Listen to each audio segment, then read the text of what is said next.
नहमदुहु व नुसल्ली व नुसल्लिमु अला रसूलिहिल करीम अम्मा बाद फ़अऊज़ु बिल्लाहि मिनश शैतानिर रजीम बिस्मिल्लाहिर रहमानिर रहीम। मोहतरम सामीन किराम अस्सलामु अलैकुम व रहमतुल्लाहि व बरकातुहू। मैं उम्मीद करता हूँ आप हजरात खैरियत से होंगे। मेरी दुआ है कि अल्लाह ताला आपकी तमाम जायज़ हाजात को पूरा फरमाए और आपको तमाम दुख दर्द तकलीफ से महफूज फरमाए। आमीन सुम्मा आमीन। आज हम बात करेंगे ख्वाब के अंदर बकरा या बकरे के गोश्त को देखने के हवाले से या बकरे का गोश्त खाने के हवाले से। अगर किसी आदमी ने ख्वाब के अंदर बकरे का गोश्त देखा तो इसकी मुख्तलिफ सूरतें हैं और हर सूरत की अलग ताबीर है।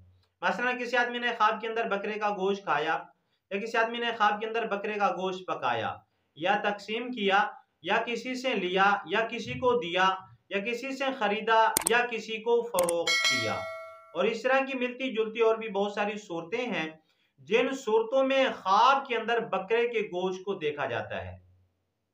अगर आप हजरात इन ख्वाबों की ताबीर जानना चाहते हैं तो आपसे गुजारिश है कि हमारी इस वीडियो को आखिर तक देखें ताकि इन तमाम ख्वाबों की ताबीर अच्छी तरह आपको समझ आ सके। अब हम चलते हैं अपने असल मौजू की तरफ। इससे पहले मैं एक छोटी सी रिक्वेस्ट करूंगा, अगर आप हमारे चैनल के ऊपर न्यू हैं तो बराए मेहरबानी हमारे चैनल को सब्सक्राइब कर लें और बेल के बटन को लाजमी दबाएं ताकि हमारी हर आने वाली वीडियो आसानी से आप तक पहुंच सके। अब हम चलते हैं अपने असल मौजू की तरफ। अगर किसी आदमी ने ख्वाब के अंदर बकरे का गोश्त खाया तो इस ख्वाब की ताबीर यह है कि ख्वाब देखने वाला ताकत के अंदर मजबूत होगा और माल के अंदर भी मजबूत होगा, यानी मालदार भी होगा। अल्लाह ताला ताकत भी अता फरमाएंगे और ये ख्वाब मुराद के पूरा होने की तरफ भी इशारा करता है।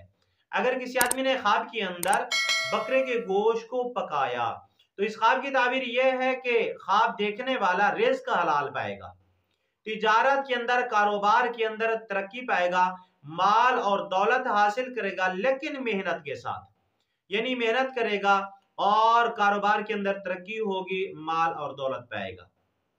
अगर किसी आदमी ने ख्वाब के अंदर बकरे के गोश्त को तकसीम किया तो इस ख्वाब की ताबीर यह है कि ख्वाब देखने वाले को अल्लाह ताला ऐसा माल अता फरमाएंगे जो अल्लाह ताला की मखलूक लोगों के अंदर गरीब गुरबा के अंदर तकसीम करेगा और इसके माल से लोगों को फायदा होगा। अगर किसी आदमी ने ख्वाब के अंदर बकरे का गोश्त किसी से लिया तो इस ख्वाब की ताबीर यह है कि ख्वाब देखने वाला जिससे ख्वाब के अंदर बकरे का गोश्त ले रहा है उससे माली फायदा हासिल करेगा। अगर किसी आदमी ने ख्वाब के अंदर देखा कि उसने बकरे का गोश्त किसी को दिया तो ये ख्वाब इशारा करता है इस बात की तरफ कि ख्वाब देखने वाले के माल से वो आदमी नफा उठाएगा जिसको ख्वाब देखने वाला गोश्त दे रहा है। अगर किसी आदमी ने ख्वाब के अंदर बकरे के गोश्त को खरीदा या फरोख्त किया, यानी खरीदो फरोख्त किया, बेचा बकरे का गोश्त या कहीं से खरीदा, तो इस ख्वाब की ताबीर ये है कि ख्वाब देखने वाला रिज़्क के हलाल पाएगा। आज की हमारी वीडियो का इख्तिताम हुआ। अगर आपको ये हमारी वीडियो अच्छी लगी है तो हमारी इस वीडियो को लाइक कर दें, सदका जारिया समझ के वीडियो को शेयर भी कर दें, हमारे चैनल को सब्सक्राइब कर लें। अगर आप भी हमसे कोई ख्वाब की ताबीर पूछना चाहें, कोई मसला पूछना चाहें, कोई वजीफा पूछना चाहें, बच्चों को ऑनलाइन कुरान मजीद पढ़ाना चाहें तो हमारा नंबर स्क्रीन के ऊपर मौजूद है, आप हमसे राब्ता कर सकते हैं। व आखिरु दावाना अनिल हम्दुलिल्लाहि रब्बिल आलमीन। अस्सलामु अलैकुम व रहमतुल्लाहि व बरकातुहू।